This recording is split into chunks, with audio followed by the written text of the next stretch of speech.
Hi, folks. Ed Hearn, 86 World Series New York Mets. And you're watching the Amato podcast.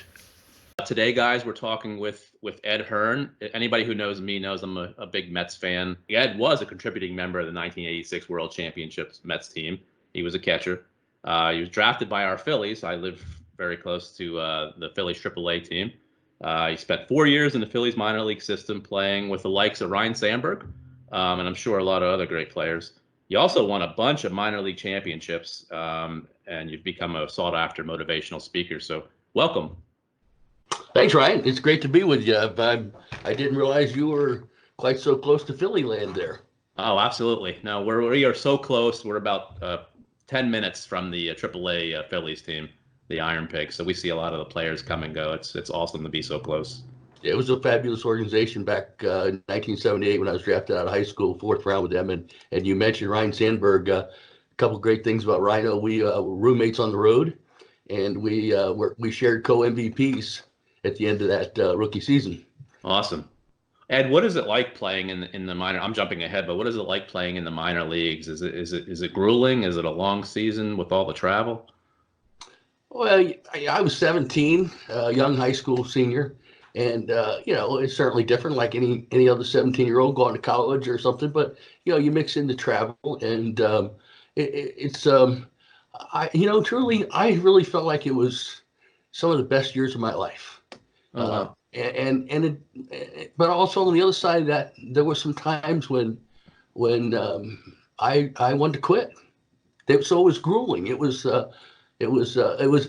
both sides of the fence. I experienced tremendous times. That first year at Helena, Montana was fabulous. It was the first time they had a pro team affiliation in Helena, Montana, in God's country with the mountains, and it was beautiful, and the people thought we were gods.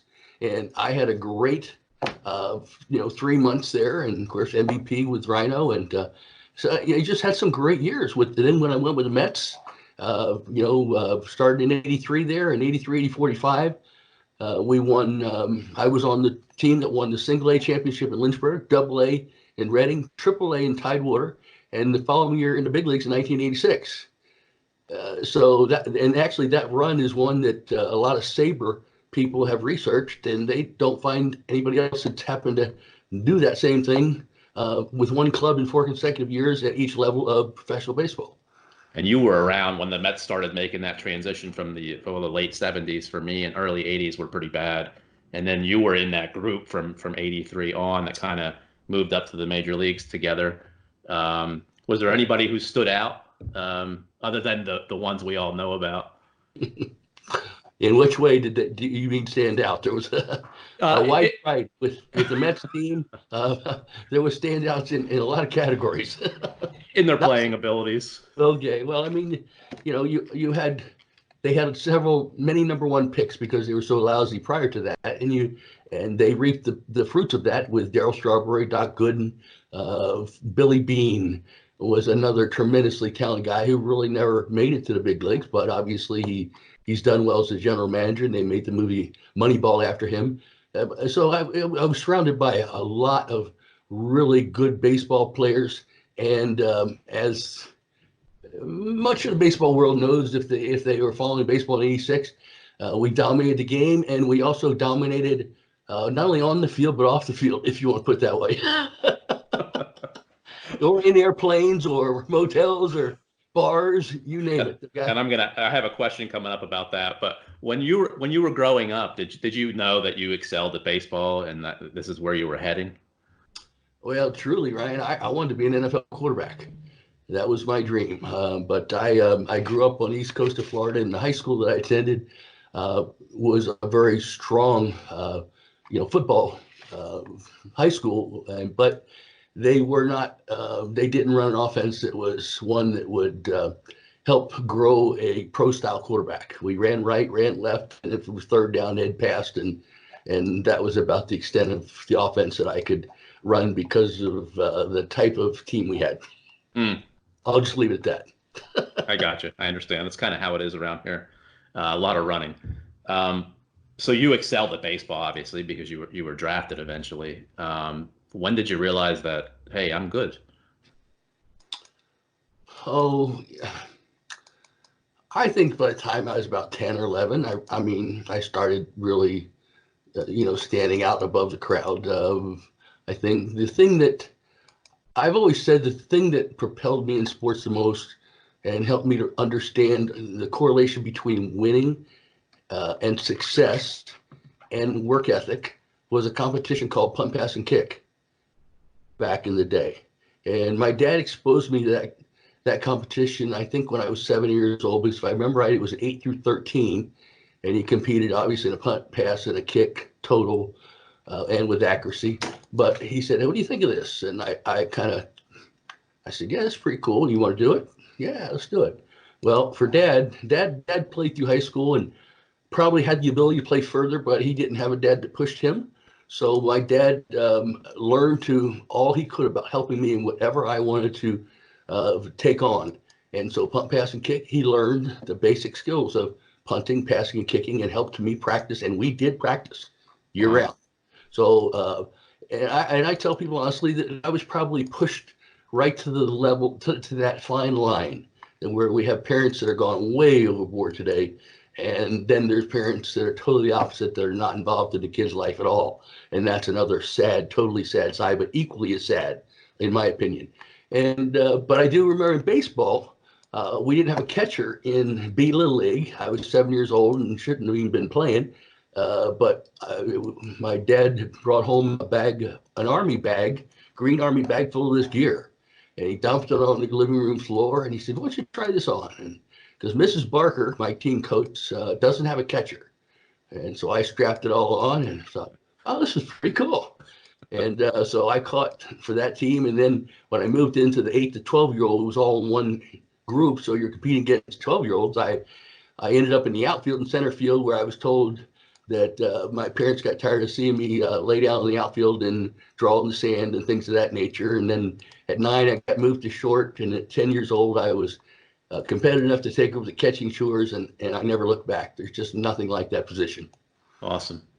I always wanted to be a catcher, but I mean, it takes a lot of talent, and it takes a lot of guts to stay back there.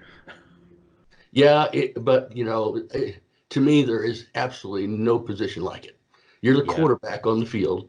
So, if I couldn't be a quarterback in the NFL, I felt maybe subconsciously that was part of the reason I took the catching. I just dove into it because maybe it was sort of like being the quarterback. Mm-hmm. Awesome. So you signed with the Phillies.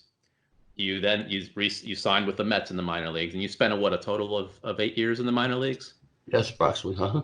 Before that first day that you came up with the Mets, can you tell everybody about that first day, that first game?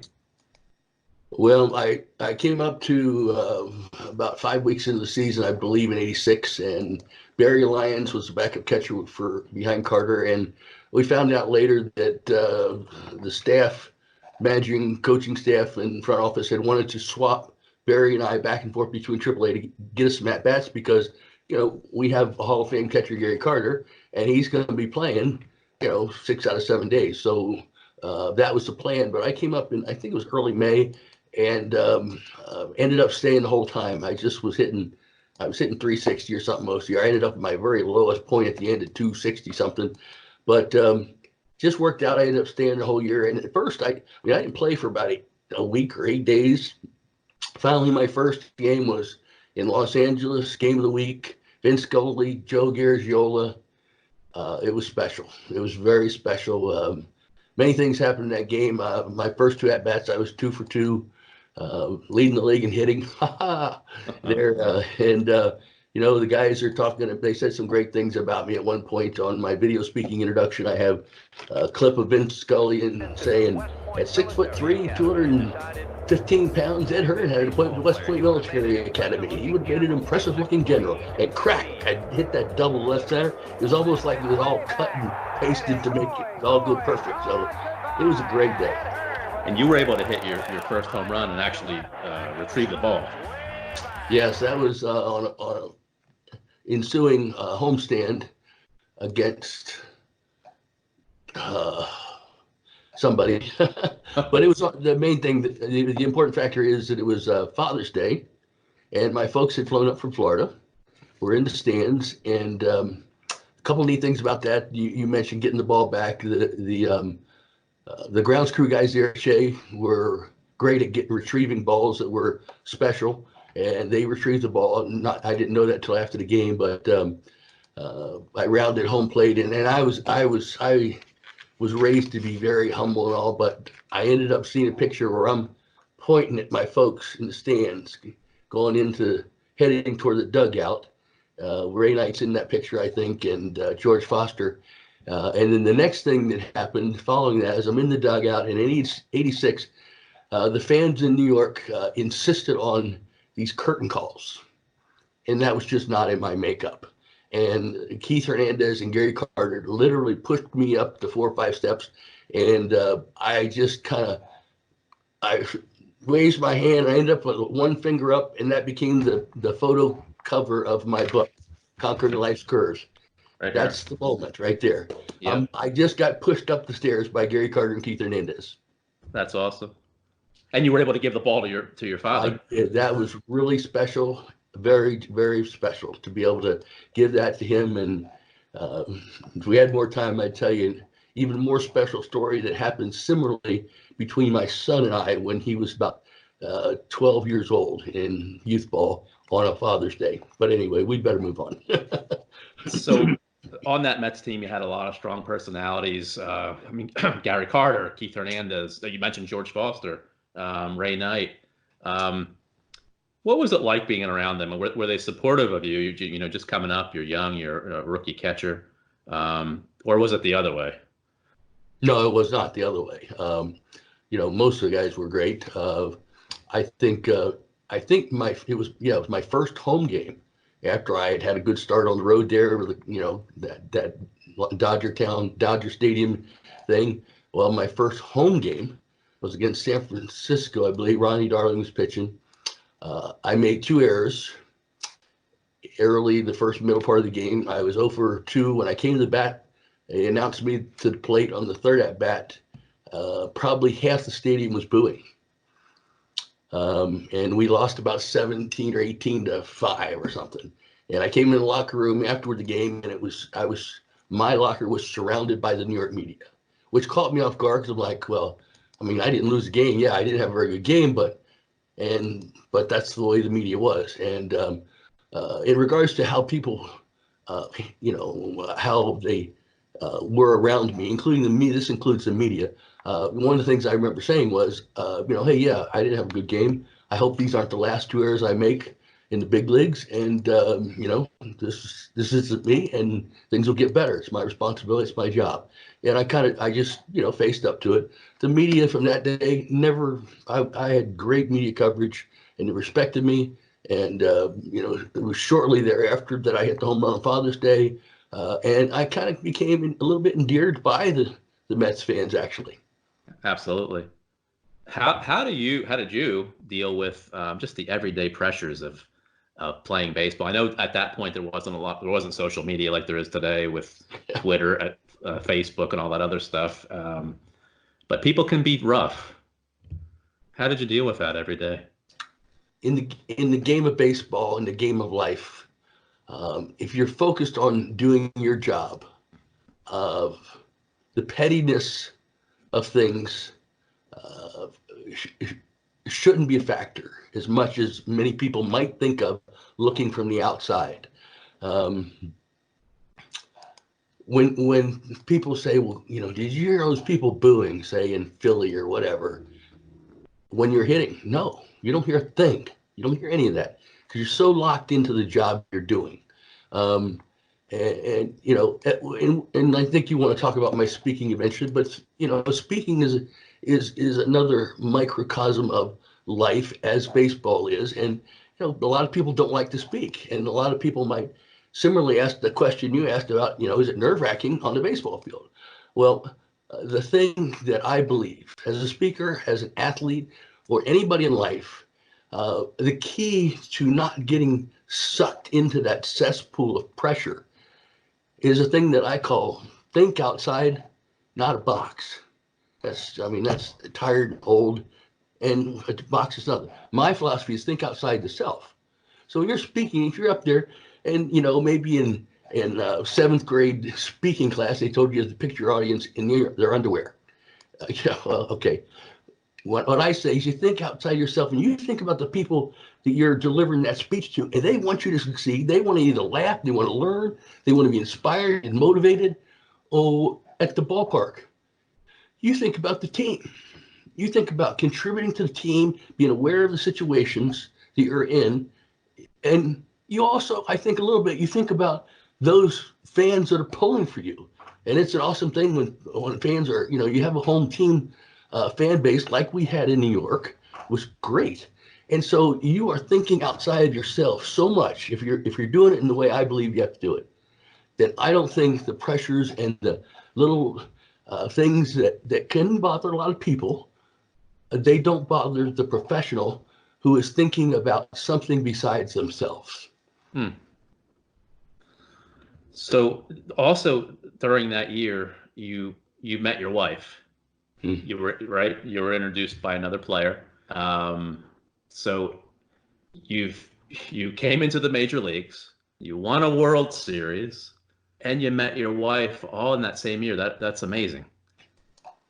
It is, and it was, and it still is 32 years later. Yeah, God had a plan for my life, I believe, and it included baseball.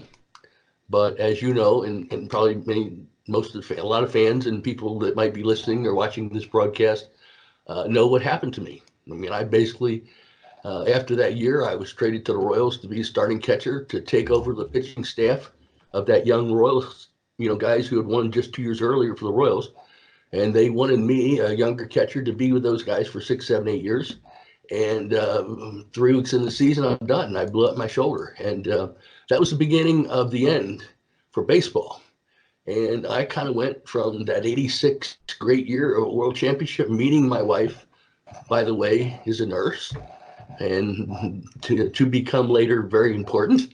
And it was a fabulous year, but I kind of laugh about it a little bit today, and I've kind of coined the phrase, I went from the penthouse to the outhouse, and now back. Awesome. So it was a great opportunity when you were traded. It's not like, oh my God, I just was traded from the Mets. You were traded. You didn't really, with Gary Carter in front of you, it was probably tough to get steady playing time. Sure. So now you're going to the Royals. You're going to be the starting catcher. Like you just said, you were injured, unfortunately, and you tried to come back after that. Oh yeah, I battled hard. I mean, and that's another thing that I believe in another teaching moment. I think is in trying to come back there. I tell kids, mainly kids, but also adults, and just people in general. You never want to have to look in a mirror 3, 4, 5, 10 years later and say, if only I had done this, blank, or if only.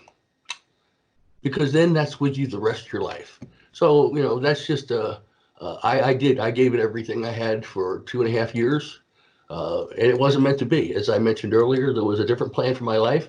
It included baseball, which is a very important part of that plan. That was a part that gave me the ability on the comeback from the penthouse to the outhouse. And the back part of the back was my background in baseball. But I had a big valley to go through. And we're going to talk about that now. So after baseball was done, you realized that wasn't going to work. You went into the insurance business. That was your next step? Yeah, financial services business, and that really was not. That was a mistake. I was not cut out for that. But shortly into that, I was diagnosed with 3 very serious health problems, including end-stage renal failure, hypogammaglobulinemia, which is a deficiency of the gamma globulin production of your body, which helps you fight off infection and gives you energy. I had a rare type of sleep apnea, central nerve apnea, so I had to start sleeping with BiPAP. The hypogam required a $10,000 IV treatment once a month. And, less than a year and a half after fighting to come back, I was on dialysis and ultimately there, not too long after that, received my first of 3 kidney transplants, all less than 2 years after being out of the game. So that was just huge change. And in speaking today, I'm often asked to talk about change because we all face change. We all face proverbial curves in life, and that I did. How mentally did you grasp all that and handle all that? Did you have support at home? Oh, I certainly had support at home with my wife, of course, although she loved baseball, so she was disappointed that ended because she just loved baseball, and she was a Mets fan, and she was a Rangers fan. But regardless, that's not what you're talking about. But she was very supportive. She was the best thing that could have happened to me there in the end of '86, even better than winning and being a part of that World Series team. Um, I also had another strong part of my life, which was my faith, and that was a foundation that helped me to overcome what ultimately occurred. That was the most challenging part. Was after my first transplant there, a year and a half, 2 years after my career ended.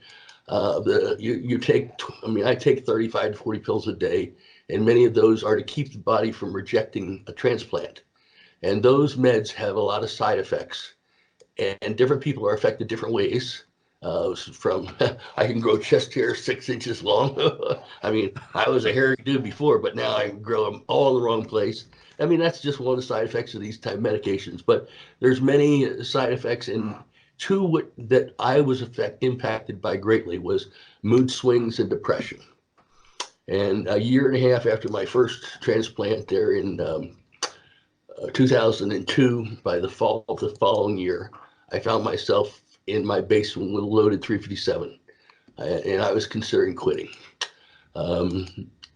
Fortunately, I had what you asked the question: what helps you? What did you have to help get you through these things? Well, when you're that low in life, uh, you need foundations, and I had a great family upbringing. I had a wonderfully supportive wife that I couldn't do that to her. That was a major impact in any decision. I don't think there was really a decision. I think I was being a wimp, but I ended up there. The third thing was my faith. I just knew, in the depths of my despair, uh, chemically induced by the medications, that this isn't what God wanted me to do. It was not. My wife certainly wouldn't. My family would have been devastated. So by the time I put down that gun in the basement and walked up the 13 steps, I had already made a game plan to be proactive in 3 areas of my life. I had to get back to the basics of my faith. I realized that I had been just slipping away, and that foundation in my life wasn't helping me. So, but that was my fault because I wasn't involved in that, being proactive. Secondly was my wife and my family, a great foundation that I couldn't make a stupid move like that and just eliminate myself from the lives of others that loved me. And the third thing was I had been to a professional conference in the financial services business in Denver, Colorado, and I heard from and met and eventually became friends with one of the greatest motivational speakers of all time, Mr. Zig Ziglar. Hmm. And he said, and I remembered this in the basement, and this was the final third thing that was so important in my comeback. He said, you can change where you're at in life by what you put into your mind. And in high school, I was a 396 GPA, and fourth class of 600 and some, but I hated reading. I never read those big books. Cliff Notes got me through. But I became a reader, and I became a cassette listener. Everything from the Bible to Anthony Robbins to maybe even Buddha or whoever those people are. Anything positive I was filling my brain with. Like a computer, garbage in, garbage out, or good in, good out. And so with those three things, I began to move forward. And ironically, less than a week later, because I know you're going to ask me about the speaking, so I might as well just tell you. Less than a week later, a former Chiefs player, a friend of mine, called me, and he was in charge of getting speakers for the local Rotary Club. And he said, Ed, man, we got a meeting tomorrow, and the guy I had scheduled just called me and bailed. Can you come and just share your story? And he had no idea what was going on in my life, where I had just been. The day before, he called the day after I was in the basement. And I was not Superman yet, or never have been Superman, but I hadn't come back yet. But I had the foundation. And I said, Dave, I can't, I'm not feeling good physically. I've just had this transplant, blah, blah, blah. And Dave just kept twisting my arm. And I'm like, all right, Dave, I'll be there. So I go to this Rotary Club the next day and I mean, I used to talk a lot in the minor leagues to, kids groups and stuff. So, I mean, I was a speaker, but I could talk. And I went there and talked for 20 minutes, just told my story. And at the end of it, people were like, here I am 24 hours from the basement with loaded 387 to people telling me that, wow, that was very touching, or I was inspired. And finally, the last person before Dave and I left was the president of the club, who handed me a business card, shook hands with me. He said, listen, Ed, that was fabulous. He said, for an old job, you tell a great story, and corporate America pays people like you to go out and share that with in corporate settings, associations, all kind of groups. And he said, if you'd like to, I'd love to sit down and tell you what I do. I book speakers into events. And I said, well, thank you, sir, but the timing's not good. And I didn't tell him where I was at 24 hours, but I took his card, and I never told Dave Lindstrom, the chief guy who took me there. I just went home, but I started to implement those 3 steps that I had decided on. And 6 months later, I called that fellow back, and we had lunch. And he said, most speakers become speakers, kind of like a hooker becomes a hooker. First, you do it for a friend, then of a friend of a friend, and then the friend of a friend says, hey, how much will you pay me to do that for me or my people? And so literally that's what happened 23 years ago.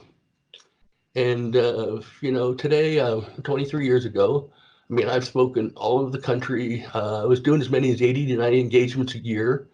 It's been a little slower now. I wrote my first book and only book in 95, in part because I was at a National Speakers Association conference, and I was sitting at lunch with Zig Ziglar, Earl Nightingale, and Jim Ryan,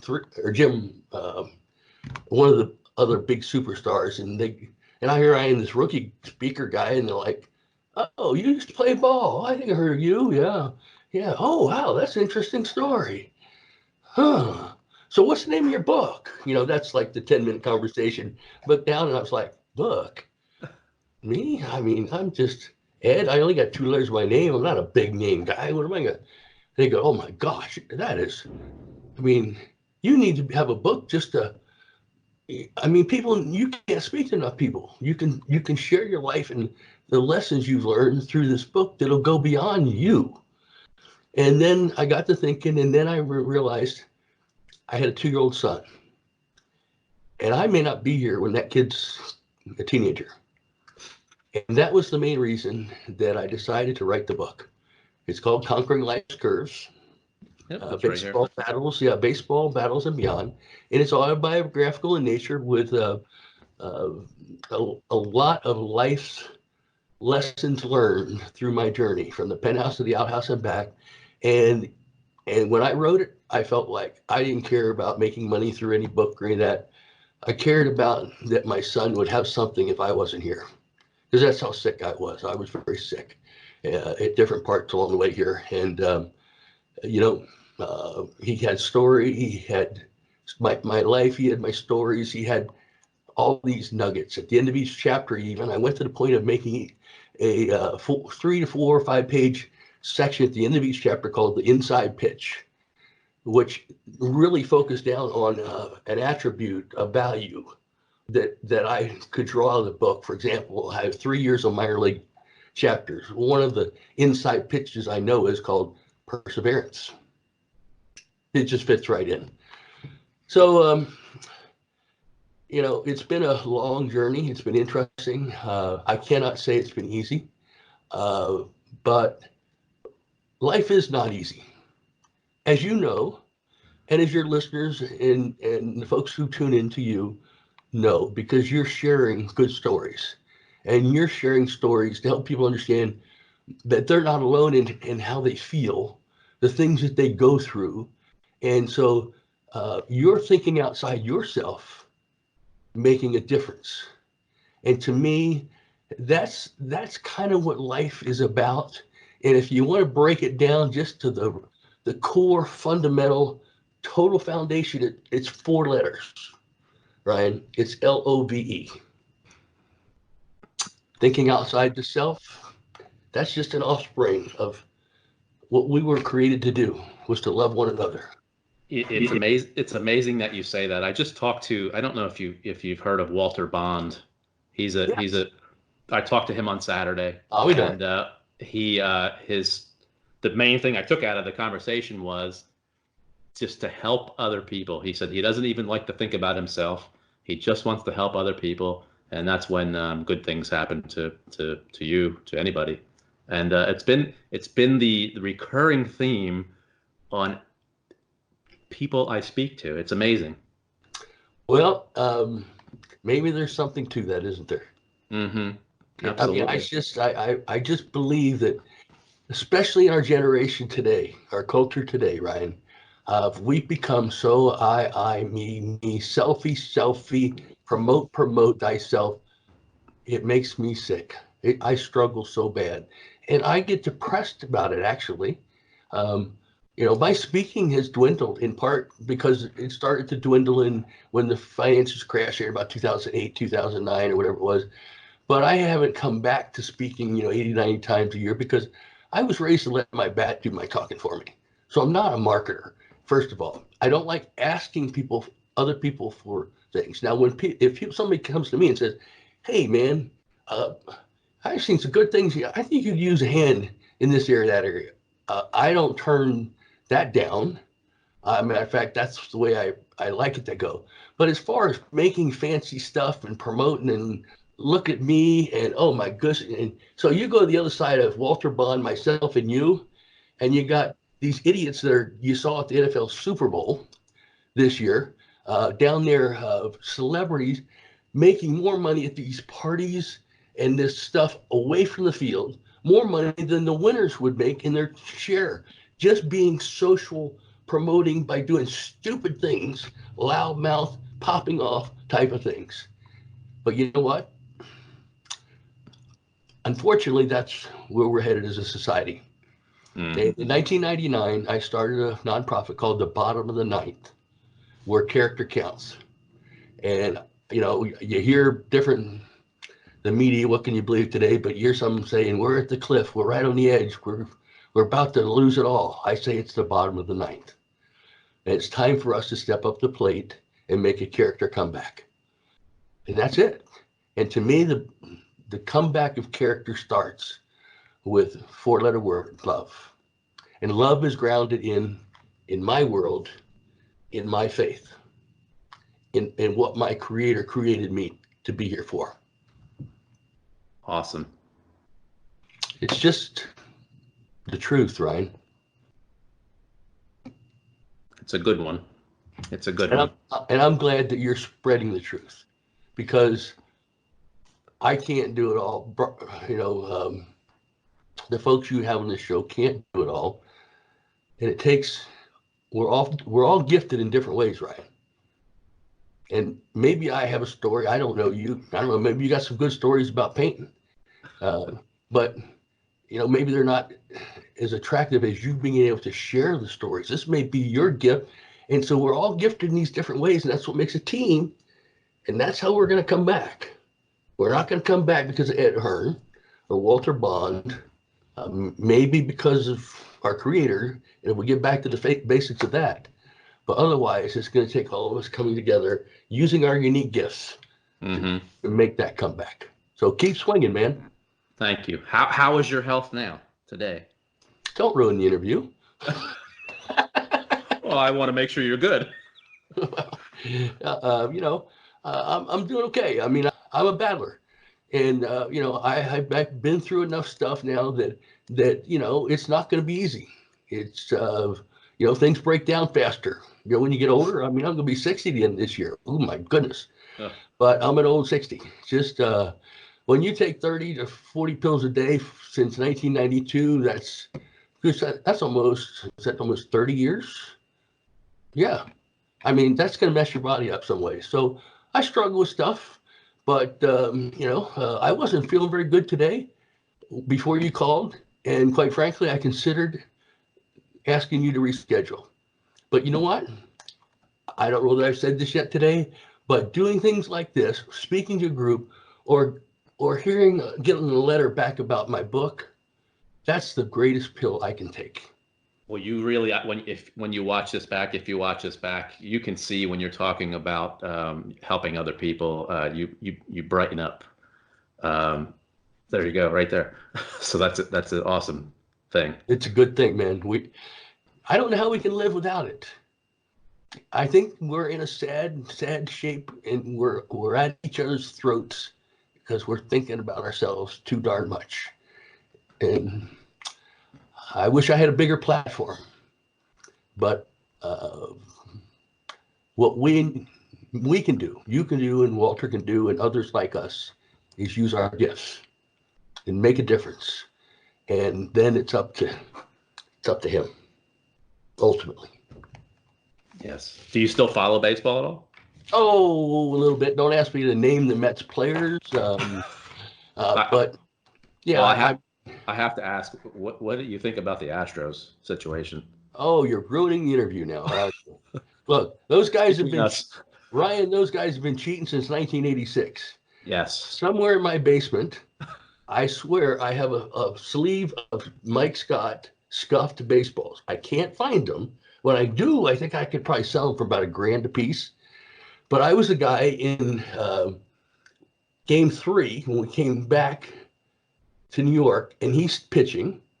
And of course, I'm on the bench because Carter's catching. And I know that, wait, they're throwing the balls off to the home dugout. Well, I went over by the ball boy and started collecting those balls and looking. And about every third to 2 out of 4 balls when he was pitching came out with the exact same half-dollar size mark above the 2 seams where the president signs and all that stuff, right above that same spot, every ball marked the same way.